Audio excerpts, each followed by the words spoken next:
बातम्या बघूया। सातारा जिल्ह्यामधल्या घाटमाथ्यावरती सध्या मुसळधार पाऊस कोसळतोय। जिल्ह्यामधल्या सर्व धरणांच्या पाण्याच्या पातळीमध्ये झपाट्याने वाढ होतीये। कोयना धरण 100 टीएमसी इतकं भरलंय।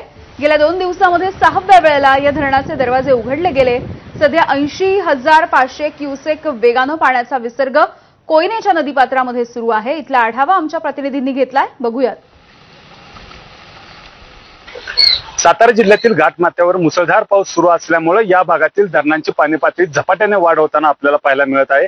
महाराष्ट्राची भाग्यलक्ष्मी म्हणून ओळखल्या जाणाऱ्या कोयना धरणामध्ये 100 टीएमसी भरलं आहे। याच कारणामुळे गेल्या 2 दिवसापासून 6व्यांदा धरणाचे दरवाजे उचलून 11 फुटावर नेण्यात आले आहे। सध्या कोयना धरणातून 80,500 क्युसेक पाण्याचा विसर्ग हा कोयना नदी पात्रात सुरू करण्यात आला आहे। आपण सध्या संगम माऊली परिसरात आहोत। तुम्ही पाहू शकताय मोठ्या प्रमाणावर कृष्णा आणि वेण्णा नदीला दुतडी भरून वाहताना आपल्याला पाहायला मिळते। छत्रपती शाहू महाराजांची समाधी देखील पाण्याखाली गेली आहे।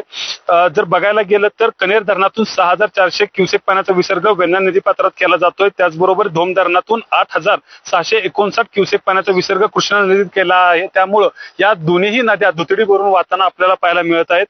त्याचबरोबर जर सांगायचं झालं तर कोयना, वेण्णा आणि कृष्णा नदीच्या पाणी पातळीत वाढ झाल्यामुळे या पश्चिम भागातील अनेक नद्यांवरील जे पूल आहेत, बंधारे आहेत, ते पाण्याखाली गेल्याचे चित्र देखील आपल्याला पाहायला मिळते। पाटण तालुक्यातील मुळगाव संगमनगर धक्का पूल, त्याचबरोबर पाटण तालुक्यातील अनेक गावांचा देखील संपर्क तुटला आहे। ते पूल देखील पाण्याखाली गेले आहेत।